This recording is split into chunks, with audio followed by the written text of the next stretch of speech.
We got fans. He was the USA Today National Defensive Player of the Year, a two-time consensus All-America linebacker. He led our 1993 National Championship defense. His number 10, like Bo Derrick, is a retired jersey at Florida State. He was nearly perfect. As a Tampa Bay Buck, he was a 9-time All-Pro, a Super Bowl champion. His number 55 was retired by the Bucks. He was the NFL's Man of the Year for his good works. Yes, sir. And this summer he was inducted in the Pro Football Hall of Fame. Welcome back, number 10, Derrick Brooks.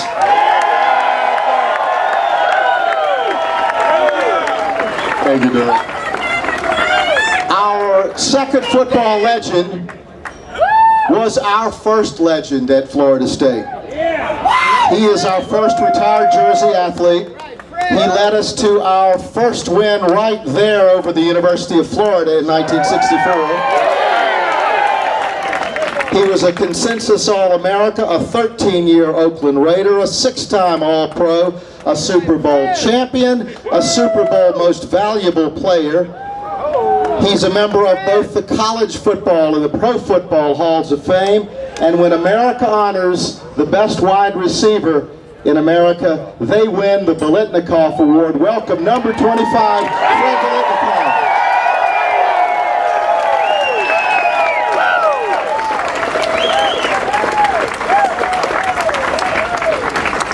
Thank you for coming.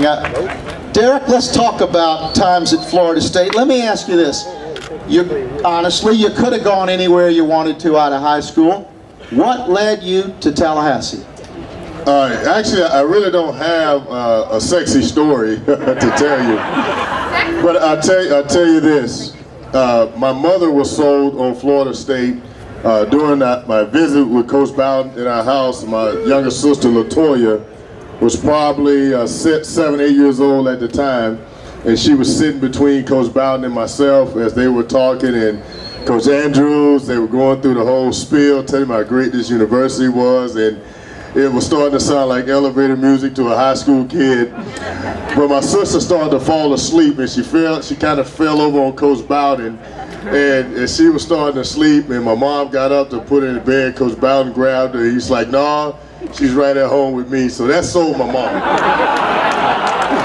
But for me, I honestly, guys, I just laid in bed maybe a couple nights later and asked myself, where would I go to school if I never played a down of football? And Florida State just happens to be 30 minutes closer to Pensacola than Auburn, so that's why I chose Florida State. Well, Derrick, you and your little sister made a right choice. We thank you. Derrick, let's talk about 1993. You and a fellow from Thomasville led us to a national championship. Now, here's a stat I remember.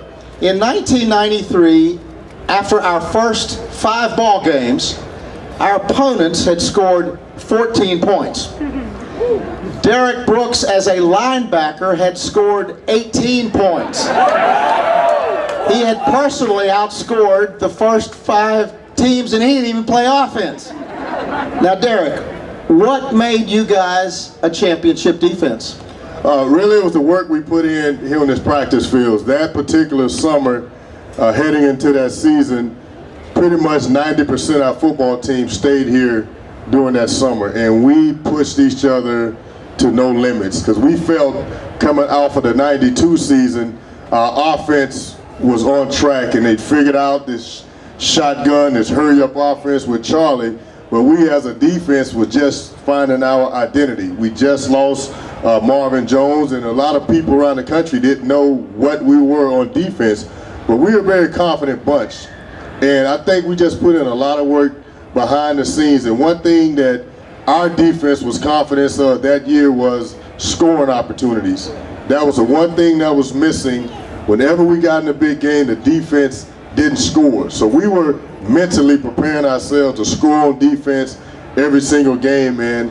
I just thank God I happened to be in the right place at the right time quite a few times that year. But it was really the work and challenging each other day in and day out, because we felt, honestly, in 1993 that we were going to deliver Coach Bowden his first national championship, because we felt we had the best players.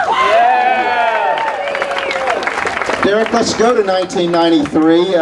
Orange Bowl for the national championship. Fred's right in front of it right there. We defeated the Nebraska Cornhuskers in the Orange Bowl 18-16. Tell us what you remember about that magical night in Miami.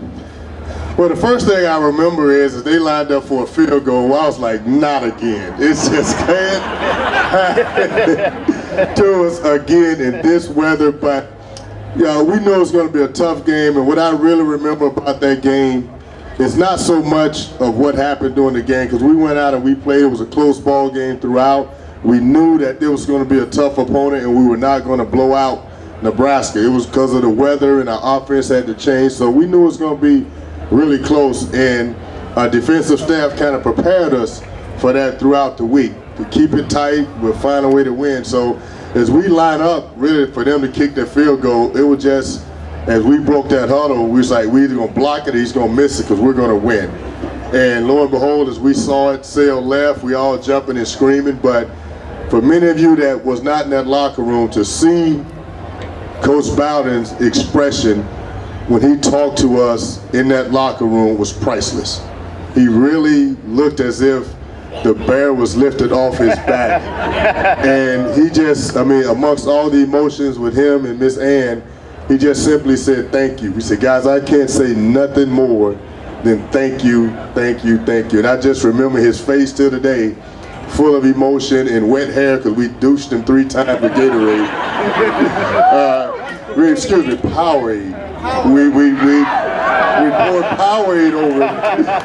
But again, just expressing that Coach Bowden had, that's what I remember most. All right, let me ask you about another one. There was a certain game where we were behind 31-3 here, and something happened in the fourth quarter, and we came back, and I remember Colsey catching an interception that was key, but we beat Florida 31-31, but then it wasn't over. No.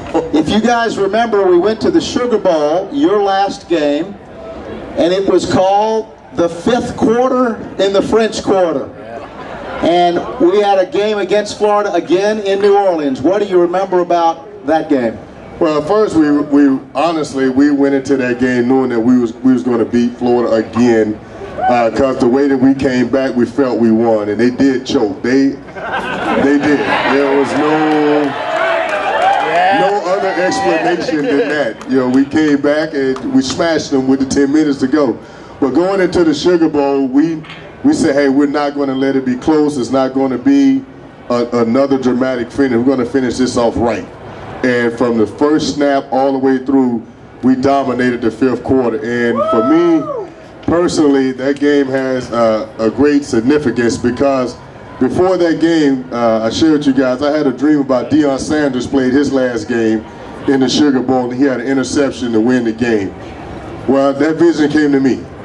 And lo and behold, my last college play was the interception to end the game against Florida in the Sugar Bowl. DB, in that game, I'll tell you what I remember. There was a play, we had a tailback named Warwick Dunn. You remember him? And he had an old friend named Omar Ellison. And Omar was a wide receiver, and we flipped a pass to Warwick, and they thought he'd run, but Warwick decided to throw it long to Omar. What I remember is, I think it was Fred, who's the corner for Florida? Fred Leary, Cleary? Yes, Fred Leary. He was chasing Omar, and Omar was going like this to him. See, they forgot Warwick had played quarterback just a few months, a few years earlier in Baton Rouge, so we gave Warwick a chance to live his quarterback days. I'd say the home fella went to him, didn't he? Oh, yeah.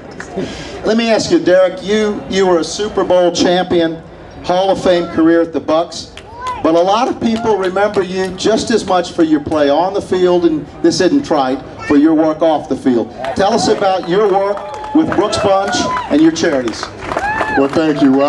Again, I just thank God that He allowed me to play football. And honestly, guys, I tell you this, football is my talent, but that's not my gift. My gift is giving, and my gift is youth education, and that's what I believe in, and that's what I believe the big investment that I can thank God and give back to God is through the giving of education of kids and young people. And that's what Derrick Brooks Charities is all about.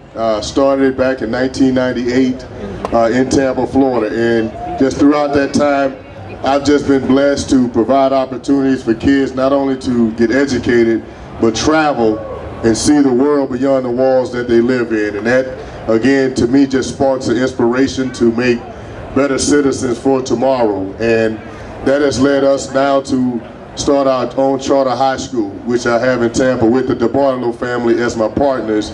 And we have a full-fledged 9 through 12 charter high school. And again, we're just trying to prepare kids for life tomorrow. And as I said before, that's pretty much the work that we do, in the seed we sow is through education. I thank God that He allowed a football talent to feed a gift of giving back to glorify God. Derrick, thank you. And I want to mention, I saw the Brooks bunch get off a bus one time. A lot of players, honestly, they try to say, well, I'm going to do something, send some money. Derrick would have a busload of young folks who are going out to see things they'd never seen. And you know who's on the front of the bus, traveling with them, staying with them, wherever, the gym or wherever they're going, was this man. He didn't just put his money there, he put his heart and soul being with young children to teach them, and that's as great as a task as anybody could do. Thank you, Derrick. Thank you very much. No, no.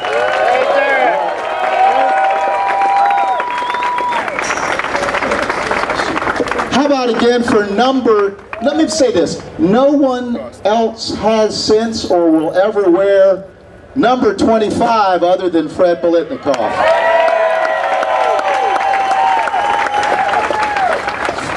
Freddie, when you came here from Erie, Pennsylvania, you were a good basketball player, defensive back. They called him ends. I think you were called an end. Yeah. He's just an end, okay? But he comes to Florida State. About the time Lane Green was a little boy, Florida State decided that we would do something different and pass. Tell us a little bit about how you and your coaches revolutionized the passing game into college football. Well, with Bill Peterson at that time, he was very good friends with the people down with the San Diego Chargers, with Sid Gilman, and in fact, Al Davis was on the staff at that time with Sid. And we're looking for a win. Help us find one tomorrow, maybe. Okay, but anyway, Bill spent a lot of time down in San Diego with the Chargers and Sid, and decided that he wanted a pro-style offense, and so he brought it here because he felt that at that time that we would really be one up on the teams that we were playing. It would be more of an effect and more of a weapon and more dangerous against all the teams that we had to play that year. So we implemented that, but it was all based on having a guy like Steve Tenzie, 6'5" from Cincinnati, a great quarterback here, and could throw the heck out of the ball. And that's how it really got started. If we didn't have a quarterback like Steve, we would never been able to use that type of offense, But Steve kind of fit that role that we needed from professional football into college football, and we were very effective. No. Doug always gets these little things on me. All right, let's set this up. You all know that Freddie used pine tar, black pitch tar, on his hands to catch the ball in the pros. And when he fell, he always cupped his hand like that because you can't get grass on the tar, it messes up. But what a lot of folks don't know, that the late Don Falls, our trainer, and Freddie also used tape and something else on their fingers here on wet days. Tell them about it, Freddie. Oh, you want me to get caught doing everything, don't you? Huh? It's not a violation. No, I hope not now. I can't stand to go to jail now. Too old. Anyway, what we did, because at times it would be raining or wet or whatever the weather would be, and Don came up with the idea of getting strips of tape and putting regular thumbtacks through them and clipping them off. And they held. We put them all on both hands, on all 5 fingers, and that's how we used to cheat. See, you guys thought Freddie had great hands. It was all 10 thumbtacks. Between the thumbtacks and the stick up there, what a career I had. A little career. Walk down here, Freddie. Let's look at a game down here. 1963, it's the second year. Now, actually, I was going to say Freddie led us to the first sod victory. The truth is, you had a little injury. Didn't you play one game against Georgia up there? Yes. One play. Yeah. He faked him out. Georgia kept looking for him the whole time. But 1963, we go down to Miami. Their quarterback was a great fellow named George Myra. It was a sod game. And we had a cornerback named Bilentnikoff. Back then, sometimes you played both ways. Freddie's playing corner. Deion Sanders finally broke Freddie's record with a 99-yard interception return against Miami as a defensive back. What do you remember about that game? Well, the greatest thing, my brother was going to school at University of Miami at the time, so it was really great beating him. But, you know, Steve and I mean, the whole offense had a great day. Defense was overwhelming all the time here that we had. We had a terrific defense. And George Myra, the Matador, which was his nickname in college football, I was playing the left corner, and he happened to make a mistake, and we were in the right coverage, and I just stepped in front of the receiver and caught the ball on the 1 yard line and just ran like hell. Kept going. and hoped nobody caught me. But years later, you know what? I'll tell you, you know who was chasing me? Dan Connors, who was playing on defense. Yeah, and I know Dan can't run. We were great friends, and he was too fat to run and chase me, you know. So I was able to score a touchdown. Well, it was a good win. Let's talk about another game.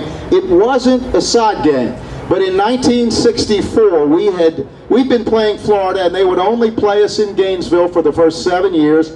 They challenged us that if we put 40,000 seats in this stadium, well, I guess we'd have to play, and Dean Moore and Rainey Cawthon and some others got us to 40,000. The Gators had to come, and unbelievably, they walked out onto the field. They didn't run, and their jerseys said, "Never, FSU, never."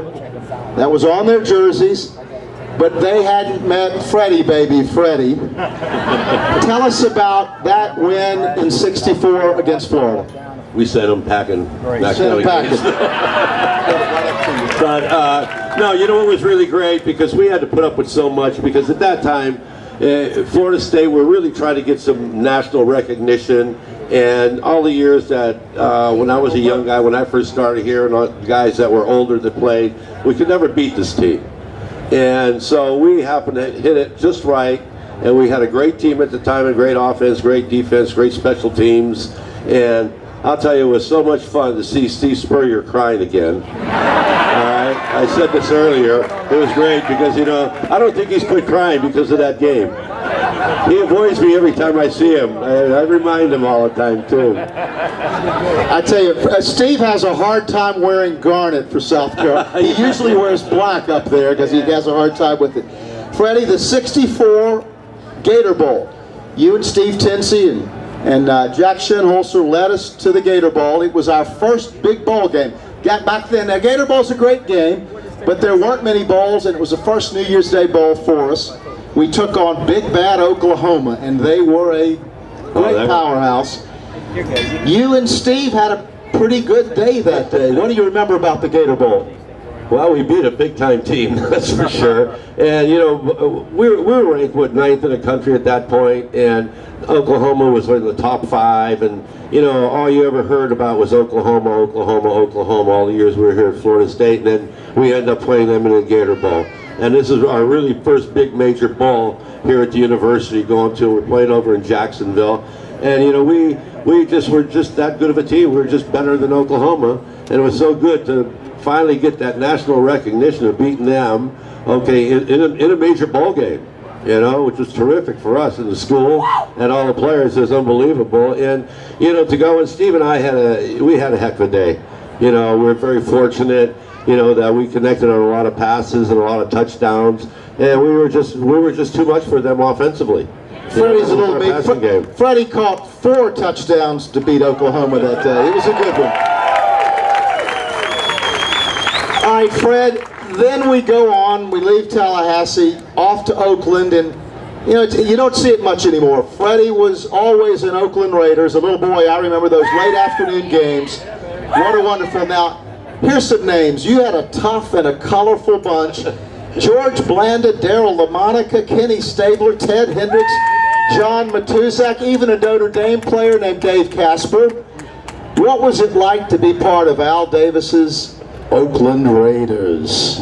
We're all renegades. We're all renegades. But no, we had such a good team, and if you took all of us and outside of football, we were all such good friends and close. We had a great amount of camaraderie together. We did a lot of things, like we had dinners together. We did so many things together as a team. It was unbelievable.